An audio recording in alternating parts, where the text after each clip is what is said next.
अब इसमें सबसे पहले हमने अब प्रैक्टिस क्या करनी है, सबसे पहले हम वेरिएबल्स को देखेंगे और डेटा टाइप्स को देखेंगे। इसके अंदर मैं स्टोर करा रहा हूँ 5,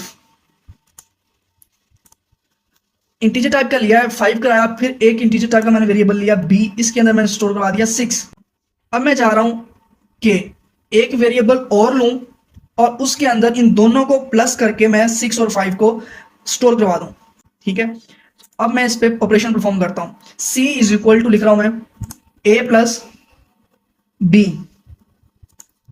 तो अब हमारे पास इसकी आउटपुट किस तरह लेंगे, इसकी आउटपुट लेंगे, हमें इसका रिजल्ट चाहिए। हमें system dot out dot print ln, इसके अंदर हम अपना वेरिएबल पास करवा देते हैं c और इसको ऑपरेटर से हम एंड कर देते हैं। सबसे पहले हम इसको रन करेंगे, यहां से हमारे पास आउटपुट 11 आ रही है क्योंकि उन दोनों को उसने ऐड कर दिया। अब इसी